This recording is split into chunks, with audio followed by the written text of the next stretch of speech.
Hello everyone, welcome to my channel. Today, we are delving into a truly chilling case titled, The Forbidden Fruit. Why do people commit crimes? Human behavior is complicated and multi-layered, with every action stemming from some underlying cause. In our discussion today, we'll steer clear of topics like mental health issues and their link to violent tendencies, as well as military personnel who have jobs involving the elimination of threats. Today, we're focusing on what drives individuals to commit grave offenses. Often, motives include the pursuit of material wealth, desires for revenge, defensive actions that go too far, and unintentional acts. Many offenses occur within the home during disputes that seemingly erupt out of nowhere. However, these acts are not the cause but the result of a deteriorating human spirit, leaving an indelible scar. On the chilly morning of January 12, 2019, the news broke that 65-year-old Michael Redlick was dead. Known among his peers as a former NBA executive for the Memphis Grizzlies and a cherished professor at the University of Central Florida, his initial reported cause of death was a heart attack. However, when emergency responders arrived, it was evident that Michael had succumbed to a stab wound in his chest. The possibilities of self-harm were considered, but forensic experts soon ruled the death a homicide. As the investigation unfolded, the spotlight turned to his wife. By June 2022, she was facing trial. Yet, this case is far from straightforward. She pleaded not guilty to the charges of deliberate murder, and her statements during the trial were inconsistent. The courtroom battles were intense and lengthy, culminating in a verdict that surprised everyone. What truly happened in the Winter Park suburb of Florida, USA? Who is the real victim? And could this tragedy have been avoided? Let's uncover the truth together. Sitting in the defendant's chair, we find 46-year-old Danielle Redlick, a woman of petite stature and slim build. Her chestnut hair, now streaked with gray, hints at the hardships she has endured. The gray may be due to her 3 years in custody without a visit to the hairdresser, or perhaps it reflects the turmoil she's experienced. Until 2019, Danielle was simply an average American working woman, a mother of 2 wonderful children, and a specialist in multimedia communications. Her name wasn't widely known until it became entangled with the crime against her husband, bringing their private life into the harsh spotlight. Danielle was born in 1976 in Florida. Later, her family relocated to Cleveland, Ohio, where she had a normal, kind-hearted upbringing. She was creative from a young age and grew to appreciate beauty, which led her to pursue an Associate of Arts degree at Valencia College. Later, she attended Baldwin Wallace University's psychology program. In 1996, a significant change occurred in her life when her mother, Caitlin Aquino, remarried. The marriage was brief, lasting only 2 years before Caitlin succumbed to cancer. It was revealed that she had long been battling breast cancer and had married primarily to gain access to quality medical care through her husband's insurance. Despite the treatment, she passed away. Following her mother's death, Danielle's stepfather found himself overwhelmed with the responsibility of raising the children alone. He reached out to Danielle for help. At that time, 22-year-old Danielle was living independently but moved back to help. Under the same roof were Danielle, her siblings, and their stepfather, none other than Michael Redlick. Yes, the same Michael Redlick who later became Danielle's husband and the victim in the tragic event of 2019. Initially, their relationship was platonic. Danielle took care of her younger siblings and worked part-time at a bar, while Michael was advancing his career in professional sports, especially in player recruitment. Over time, they grew close, finding comfort and support in each other, despite a significant age gap of 20 years. Their relationship, which began as a friendship, gradually evolved into something more, although Danielle initially kept it hidden from her family. With Michael, she felt loved and secure. He was a dependable figure in her life. Thanks to his well-established career connections, he easily secured her a position in an advertising agency. He was also financially stable and dedicated his free time to their family. Their lives were progressing smoothly until a major change came along.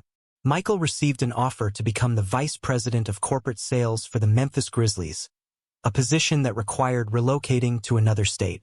He asked Danielle to join him, but she was reluctant to leave her established life and ongoing education, so she initially refused.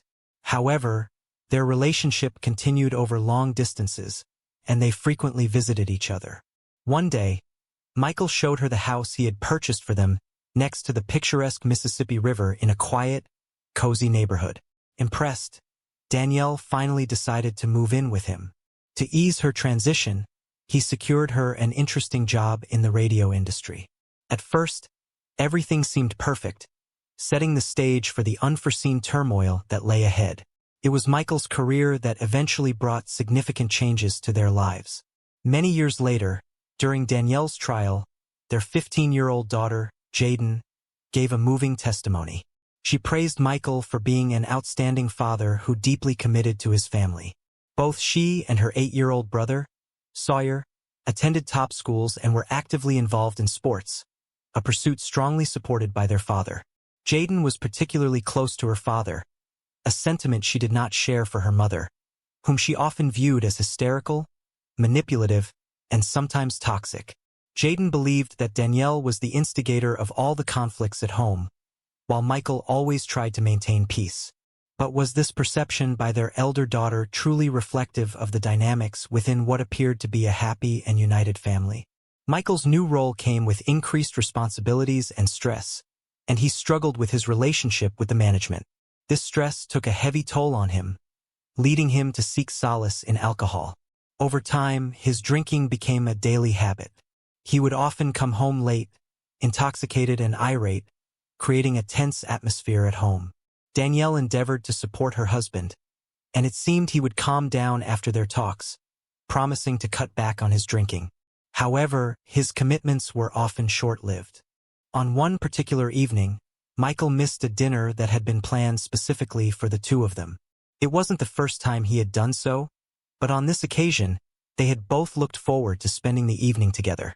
Danielle was extremely upset and told him that if he couldn't make time for her, he should have at least informed her so she could make other arrangements. As she headed towards the door, she made a joke that unfortunately hit a raw nerve with Michael. He reacted by striking her across the face, a blow so forceful it caused her to stagger back, noticing her clothes and the floor were splattered with blood. In shock, Danielle recoiled from her husband, who immediately broke down, crying and apologizing. Desperate to amend the situation, Michael took her to a sports doctor they knew, who examined her and provided first aid, then recommended she see a dentist and a plastic surgeon due to the severity of her injuries, which included a chipped front tooth. The next day, Michael tried to make up for the incident by arranging a memorable dinner, being very attentive and caring. Danielle, feeling sympathetic and understanding the strict domestic violence laws in their state, chose to forgive him and did not report the incident. This was not the first sign of troubling behavior. There had been a similar incident previously when they were living in Cleveland. At a concert, Danielle had chatted with an ex-boyfriend, which made Michael jealous. On their way home, he dropped sarcastic comments, and when Danielle responded similarly, he struck her. He quickly apologized, explaining he acted out of hurt feelings. Danielle forgave him, blaming herself as well. Over time, the incident was forgotten, as such things sometimes happen in relationships. In 2003, the Redlicks welcomed their first child, a daughter named Jaden, and a year later, they decided to formalize their relationship with marriage. It was a bright period in their lives, but Michael still faced challenges at work. He didn't get the promotion he had hoped for, and 7 years later, their family grew with the addition of a son named Sawyer. They were fully engaged in raising their children, but Michael's job issues led him to drink again, escalating conflicts at home. During one argument, he grabbed Danielle by the throat and pinned her against the wall, which terrified her. Unable to tolerate his rough behavior any longer, Danielle packed up, took the children, and moved in with her relatives. Initially skeptical about the marriage, her family eventually came to accept it. Michael repeatedly visited her, apologizing and asking her to come back. After some time, their relationship was restored. However, the following years were unstable.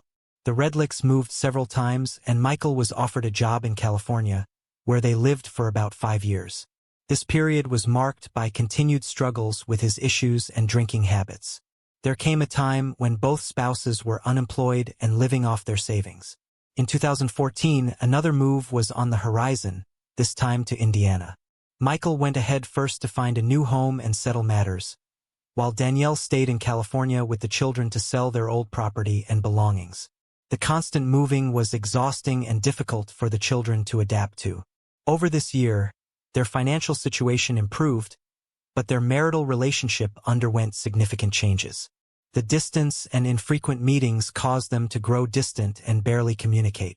When they finally reunited, new issues surfaced. Danielle began to suspect her husband of infidelity as he became unusually cold and distant, and the former passion between them had faded. However, Michael eventually confessed that it was his age and health issues that were affecting him, and he had been embarrassed to mention. The frequency of Michael's physical aggression escalated, yet Danielle remained with him despite her dissatisfaction and resentment towards her husband, continuing to deeply love him. This ongoing situation also took a toll on Danielle. She became nervous and irritable and increasingly withdrew into herself. To distract herself from the turmoil, she took up photography. Despite these issues, their family maintained a facade of respectability as most of their disagreements were confined to the home. By the end of 2014, the Redlicks finally settled in Florida. Michael decided to switch his career path, weary from the constant stress. He accepted a position as the Director of External Affairs and Partnership Programs at the University of Central Florida and began teaching. Although this job paid less than his NBA career, it offered him enjoyment and stability. Initially, the family rented a home, but after a year, they purchased their own property in the quaint area of Winter Park. The family home was impressive, designed in a Mediterranean style with vast square footage. Danielle particularly cherished the attic floor, which became her sanctuary, especially during Michael's fits of anger. The testosterone injections Michael received rejuvenated him and restored their intimate life, but he could still be harsh during these moments. Their relationship remained fraught with tension and instability. Amid these strains, Danielle developed an alcohol dependency. While Michael worked and supported the family, Danielle managed the household and their children, further withdrawing into herself. The ongoing disputes eventually led to their separation in 2016. Despite the separation, Michael continued to see the children and financially supported them. During this period, Danielle secured a job at a school, and new acquaintances helped her recover from her depression, restoring her sense of independence. Nevertheless, she continued to see Michael, who would visit whenever he pleased. During one of these visits, an argument led to Danielle ending up in the hospital with a concussion. She remained silent about the cause, fearing repercussions for her husband. However, this time Michael took her silence for granted. Danielle later disclosed that in early October 2016, an alarming incident occurred. Michael had attempted to run her over with his car. She escaped unharmed only because she managed to jump into the bushes. Following this, Danielle went to the police, but when detectives pressed for details, she retracted her complaint and left, driven by familiar fears. Eventually, the couple reconciled and moved back in together, a decision that would prove catastrophic. On the morning of January 12, 2019, a 911 call was placed. On the line, a woman identified herself as Danielle Redlick and reported that her husband, Michael, had died from a heart attack. However, when emergency responders arrived and entered the home, they were met with the strong smell of cleaning agents and a bucket filled with pink-colored water at the entrance to the living room. Beyond this, a chilling scene unfolded. Michael lay on the floor in a pool of blood, clearly not the victim of a heart attack but a stabbing. Danielle, the caller, was found with cuts on her wrists. Paramedics provided first aid before taking her to the hospital. The police began their investigation, quickly determining that Michael Redlick's death was not self-inflicted. Forensic analysis confirmed that the blood found in the home belonged to the deceased.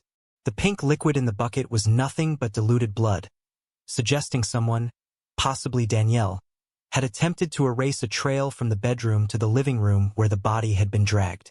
Despite the cleaning efforts, not all evidence was destroyed. Blood spatter was discovered in the corners of the room and on the walls. Detectives found a large knife at the entrance to the kitchen and 3 smaller knives in the sink. Eager to speak with Danielle, they waited until doctors reported her injuries were not life-threatening. During questioning, Danielle's account changed repeatedly. Initially, she suggested her husband died from heart disease. Later, she claimed he had taken his own life following an argument. However, experts refuted these claims, noting the difficulty of self-inflicting such a wound, and that people intending to end their lives usually opt for less painful methods. The autopsy indicated Michael died from blood loss, which could have been prevented with timely medical intervention. He also had a lacerated eye, and toxicological tests revealed a high level of alcohol in his system. The investigation uncovered that days before the incident, an argument occurred, witnessed by their elder daughter. Michael, intoxicated, had burst into the bathroom where Danielle was hiding. Their daughter intervened, taking the bottle away from him. Danielle left the house and only returned after her husband had fallen asleep. According to their daughter, it was the first time she had witnessed such intense anger from her father, which he later deeply regretted. Despite her continued assertions that her father was a loving and caring individual, she also pointed out that her mother was often the instigator of conflicts. Danielle recounted that after the incident, she lay beside Michael and fell asleep, remaining so until the morning.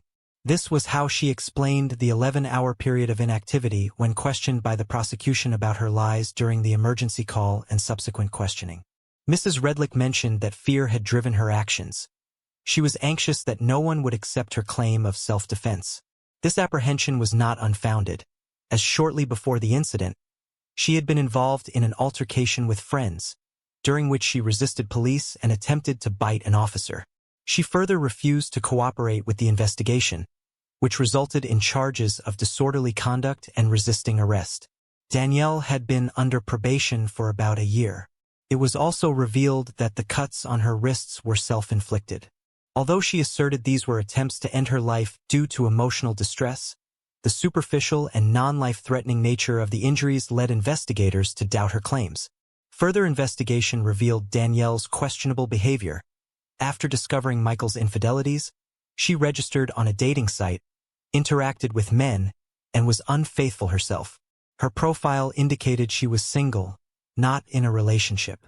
Despite these revelations, message analyses between Michael and Danielle showed she still harbored love for him. The discovery of his affairs left her feeling betrayed and disillusioned, and she was devastated to learn that he planned to leave her, despite his apologetic demeanor and desire to mend their relationship. Danielle found it difficult to comprehend and accept her husband's actions, heartbroken over dedicating the best years of her life to someone who did not value her. The prosecution leveraged this information, arguing that the crime was premeditated, born from her inability to forgive his infidelity and the looming divorce. Like Mr. Redlick, Danielle was also known to have fits of anger, a fact supported by neighbors who reported that the couple's arguments frequently escalated into physical confrontations. While those who knew them described Michael in a positive light as kind and helpful, Danielle was perceived as quarrelsome. Video evidence displayed her acting irrationally and attacking her husband, a portrayal supported by friends and Michael's brother. One friend even labeled her as unstable but noted that things would be manageable as long as sharp objects like steak knives were kept out of reach. Danielle's defense argued that her actions were a response to a history of emotional and physical abuse. Relatives, often witnesses to their disputes, confirmed that Michael was rough and emotionally abusive, known to physically and verbally humiliate her, though never in their presence. Some family members noted that Danielle became nervous and quick-tempered only after enduring years of marriage. The prosecution emphasized that she had left her husband to die, suggesting that she had coldly calculated her actions. They presented evidence that she had accessed a dating app on the night of the incident, insinuating premeditation driven by resentment and possibly financial motives. Following the divorce, Danielle stood to lose a significant portion of their joint assets, her net worth at the time of Michael's death being estimated at $1.2 million. They also highlighted her inconsistent statements, which seemed designed to confuse the investigation and suggested she may have tampered with evidence. However, her defense maintained that Mr. Redlick was a manipulative and predatory figure who, following his first wife's death, relentlessly pursued Danielle, molding her to his desires. During the trial, the prosecution offered Danielle a plea deal for manslaughter, which would have resulted in a 10-year sentence. She declined, opting to maintain her innocence despite facing the possibility of a life sentence if convicted of first- or second-degree murder. To the surprise of many, on July 17, 2022, the jury found Danielle Redlich not guilty of premeditated murder, believing her actions were in self-defense. However, she was found guilty of tampering with evidence, receiving a 5-year suspended sentence. Having already served 3 years, these were credited to her. On August 5, 2022, the day the sentence was announced, Danielle was released in the courtroom. What do you think? Was the verdict fair? Or were the jurors misled into believing that Danielle's actions were calculated and cold-blooded? Thanks for watching, guys. Subscribe to my channel for many more shocking stories ahead.